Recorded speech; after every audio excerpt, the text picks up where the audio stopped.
Mr. Jones was a monument to immobility, a relic in his own grand decaying house. Quadriplegia had claimed him years ago, after Martha, his wife, had gone. Now only his eyes moved, sharp, blue and unsettlingly alert. They scanned every corner of his dim, high-ceilinged room. He'd seen a parade of nurses, each one a temporary fix, a pair of hands, a voice to fill the silence. Most were bland, forgettable, professional yet distant. They did their jobs. They left. He remained. The house itself seemed to breathe with him, or perhaps for him. It was an old Victorian, groaning under the weight of its secrets. His secrets. Dust lay thick on mahogany surfaces. The scent of lilies, long dead, still clung to the air in the west wing. Martha had loved lilies. He rarely thought of Martha now. His thoughts were sharper, more practical, more urgent as the days, or rather nights, dwindled. He was a king on a broken throne. His kingdom, this house, his subjects, the fleeting nurses. He catalogued their habits, their fears, their small, telltale signs of weakness. Some chewed their nails, others hummed off-key. A few even tried to engage him in cheerful, meaningless chatter. He offered little in return, a grunt, a slow blink. His mind, however, raced. It plotted, it remembered. The memories were vivid, colourful. Not like the grey palette of his current existence, he was a prisoner of his own flesh. But his mind roamed free, and it was a dangerous place. Tonight, a new one was due. He'd read her file, Piper, a name that sounded almost too cheerful for the night shift. For this house, he felt a flicker of something. Not hope, more like anticipation.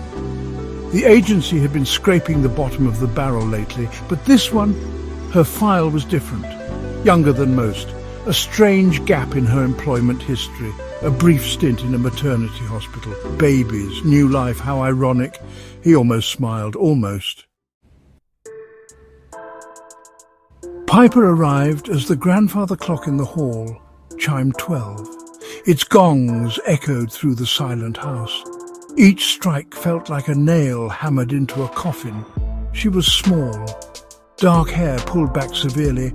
Her eyes, though, her eyes were not small. They were large, watchful, and they didn't flinch when they met his. Most nurses looked away quickly or offered a practiced, pitying smile. Piper just looked, assessed. There was a stillness about her that mirrored his own, but hers was coiled, ready. She moved with an economy he hadn't seen before, no wasted gestures. Her touch when she checked his vitals was firm, impersonal, yet not unkind, just efficient. She didn't fill the silence with nervous chatter. She spoke only when necessary. "Mr. Jones, I need to adjust your pillow." Her voice was low, even. He found himself listening to the cadence, the lack of inflection. It was a voice that could keep secrets, a voice that wouldn't crack under pressure. He studied her profile as she moved around the room, the set of her jaw, the way her gaze lingered on the shadowed corners. Was she nervous? Perhaps, but not in the usual way. Not the fear of a helpless old man, or the creepiness of an old dark house. It was something else, a different kind of tension. He'd spent a lifetime reading people. It was a skill honed in darkness, in situations where misjudgment meant complications. He sensed a depth in Piper, a hidden current. "You were at St. Alice's maternity before this, Piper?" he finally rasped. His voice was a dry rustle, unused for anything beyond basic commands. Her hands stilled for a fraction of a second over his blanket. Just a flicker. "Yes, Mr. Jones." No elaboration, no forced cheerfulness about the miracle of birth. He waited. She offered nothing more. Interesting, very interesting indeed. The night was young, and suddenly less tedious. Hours passed. The only sounds were the hum of medical equipment, the distant creak of the old house settling. Piper moved like a phantom, efficient, silent. Mr. Jones watched. He waited for the right moment, the deepest part of the night, when the world outside was dead and the veil between realities thinned. He had a story to tell, a burden to share, or perhaps a task to assign. He was tired of the weight, the physical weight of his secrets. "The garden," he began, his voice barely a whisper. Martha loved her roses there. Piper paused in her task of charting. She turned, her expression unreadable in the dim glow of the monitor. It must be overgrown now. He let the silence stretch. "A test. I wouldn't know, Mr. Jones. I haven't seen it in daylight." Her response was neutral, correct, but he saw the slight tilt of her head, the faint narrowing of her eyes. She was listening, truly listening, not just hearing the ramblings of an old man. "It is overgrown," he continued, "with more than just weeds, I'm afraid." He watched her. No gasp, no sudden intake of breath, just that unnerving stillness. Things get buried, Piper. Things you want to forget. But the earth remembers. This was it, the point of no return. He could feel his own heart, a traitorous old muscle beating a little faster. Not with fear, with a strange, twisted excitement. The thrill of the confession, the gamble. He was laying his cards on the table, or at least the first one. "I've been a collector, you see," he said. A dry, rasping sound that might have been a chuckle. Of experiences, and sometimes souvenirs. He let his gaze hold hers, daring her to break it, daring her to react like all the others would, to scream, to run, to call the authorities. But Piper just stood there, a shadow among shadows, waiting. "What kind of souvenirs, Mr. Jones?" Her voice was still low, still even, remarkable. Mr. Jones felt a surge of something akin to triumph, or perhaps recognition. Her lack of shock was more telling than any scream could have been. He had seen that look before, or rather, the absence of a look, the careful neutrality, the flicker of something too knowing in the eyes. He'd seen it in his own reflection many years ago, before the world had caught up with him, before his body had betrayed him. He knew the signs, the subtle tells of a mind that didn't quite fit. "You're not like the others, are you, Piper?" he mused, his voice gaining a sliver more strength. "They flutter about, full of false sympathy or barely concealed disgust." He paused, letting his words sink into the quiet room. "You just watch. You listen. You absorb." He saw her hands clenched slightly at her sides, the only indication of any internal reaction, a small crack in the otherwise smooth facade. He pressed on gently, probing. "St. Alice's maternity," he said, his voice soft, almost conspiratorial. "Such a place of beginnings, of innocence. Did you find it suffocating, Piper?" He let the question hang in the air. He wasn't just guessing. There was a coldness about her, a precision that didn't speak of nurturing new life. It spoke of something else, something final. He wondered what had happened there, what had made her leave, what had brought her here, to the house of a dying man. He saw a flicker in her eyes then, not fear, not anger, something else, a shadow passing, a memory. He knew that look, the look of someone who carried their own darkness, a darkness that recognized his. "Some environments aren't a good fit," she replied, her voice carefully devoid of emotion. But her eyes told a different story. They held a depth, a chilling understanding. He felt a strange sense of camaraderie, a connection he hadn't felt in decades, not since Martha, and even then it was different. Piper didn't recoil, she didn't run, she didn't even blink. That was the most fascinating part. He'd expected some reaction. Disgust, perhaps. Fear, certainly. Professionalism demanding she call the police. Instead, she simply absorbed his words, like a blotter soaking up ink. Dark, damning ink. Her stillness was a revelation. It wasn't the stillness of shock, it was the stillness of consideration, as if he'd proposed a complex but solvable problem, not confessed to a lifetime of horrors. "Souvenirs," she repeated, her voice a low hum in the quiet room. "An interesting choice of word, Mr. Jones." There was no judgment in her tone, only a faint, almost imperceptible curiosity. It was the reaction of a scientist observing a particularly unusual specimen, or perhaps an artist appreciating a grotesque masterpiece. He saw the faintest upturn at the corner of her lips, not a smile. Something far more unsettling, a hint of shared understanding, a resonance. He remembered her file. The abrupt departure from the maternity ward, unsuitability for the environment, it had said, vague, clinical, but now he saw it. She wasn't unsuited to death. She was perhaps unsuited to life, or at least the saccharine, sanitized version of it peddled in places like St. Alice's. He wondered what small darknesses she had cultivated there, what tiny rebellions against the tyranny of innocence. Had a baby cried too much? Had a mother been too demanding? "We all have our ways of coping, Piper," he said, his voice a dry rasp. "Our little projects, our collections." He watched her closely. Her gaze didn't waver. There was a hardness there, a core of something unyielding. He sensed she wasn't just a budding psychopath, as he'd initially suspected. She was already in bloom. Perhaps she just hadn't found the right garden yet, until now. Some people collect stamps, some collect butterflies, some collect moments. He let the implication hang heavy in the air, thick as the dust motes dancing in the moonlight. "The soil in the rose garden is very forgiving," Mr. Jones stated, his voice flat, matter-of-fact, "especially under the old weeping willow. Martha never liked that tree, said it gave her the shivers." He almost smiled. Martha had been right about so many things, but not about the willow's utility. It had provided excellent cover over the years, its drooping branches a natural curtain, its thirsty roots a good way to handle excess moisture. He watched Piper.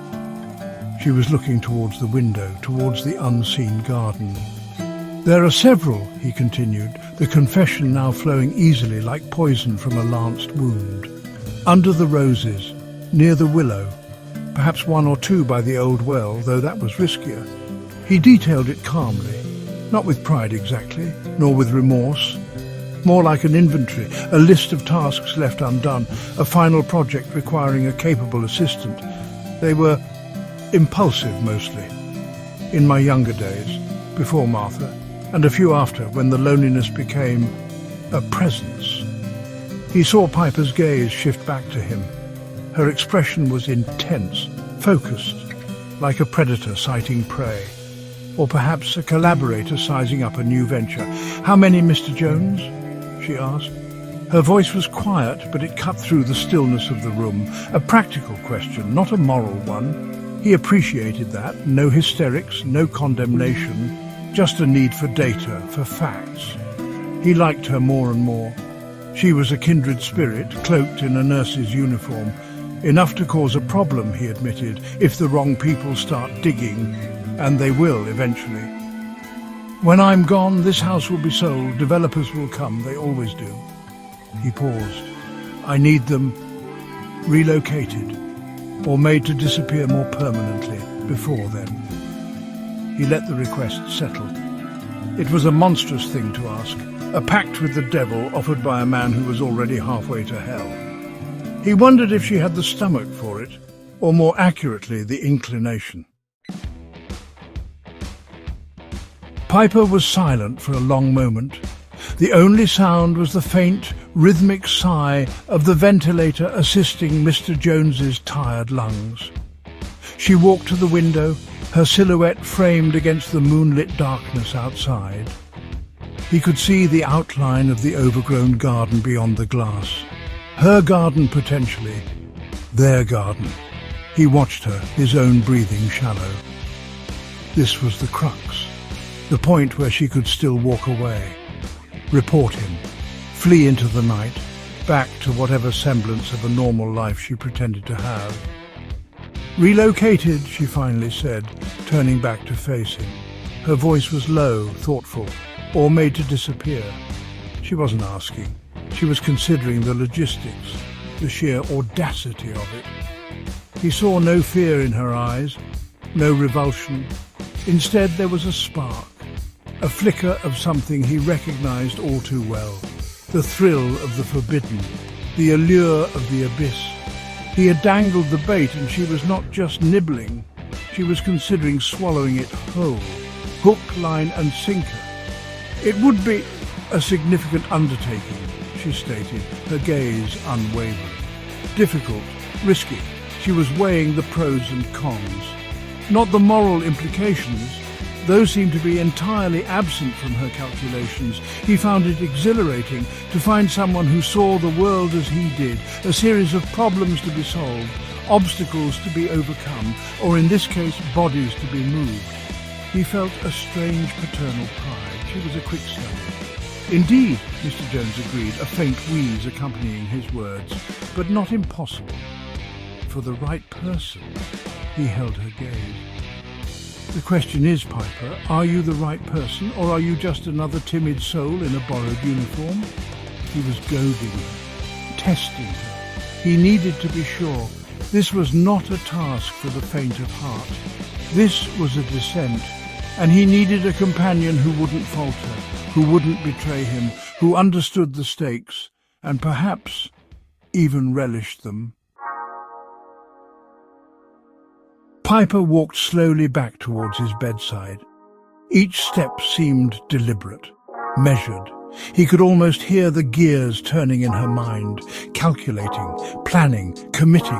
The air in the room crackled with unspoken things, with the weight of his past and the potential of her future, a future intertwined with his darkest secrets. He felt a grim satisfaction. He was no longer alone with his burdens. He'd found an inheritor, a successor of sorts. There would need to be compensation, Piper said, her voice calm, almost businesslike. It was not the demand of a greedy opportunist. It was the statement of a professional outlining her terms. He had expected this, anticipated it. She was no fool. And this was no small favor. This was a life-altering decision, a step across a line from which there was no easy return. He respected her for her pragmatism. It mirrored his own. Of course, Mr. Jones rasped. The house, everything in it, it would all be yours after. Consider it a signing bonus for services rendered. He watched her expression. There was a flicker of something. Not greed, more like appreciation. For the magnitude of the offer, for the trust it implied. It was a kingdom he was offering, a kingdom built on bones, and she, it seemed, was ready to be its queen, or at least its caretaker. Agreed, she said, her voice firm. No hesitation now. The decision was made. The pact was sealed, not with a handshake. He couldn't offer one, but with a meeting of eyes. A silent understanding that transcended words.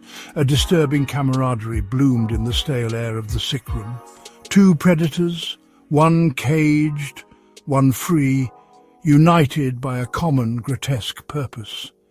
He felt a sense of peace he hadn't experienced in years. The final act of his life was taking shape, and it would be a masterpiece of darkness. As the first hint of dawn began to stain the eastern sky, Piper made her final preparation for leaving. She had smoothed his sheets, checked his monitors. Her movements were precise, as always. But now there was a new undercurrent, a shared secret, a shared purpose. The room felt different, charged. She paused at the door, her hand on the knob. He thought she was about to leave. But then she turned, her eyes glinting in the dim light. "There is one condition, Mr. Jones," she said, her voice soft, yet carrying an undeniable weight. It wasn't a request, it was a statement, a non-negotiable term. He waited, intrigued. What final piece would she add to their macabre puzzle? What twist would this fascinating creature introduce? He had laid his soul bare, or what was left of it. He had offered her his legacy of darkness. What more could she possibly want?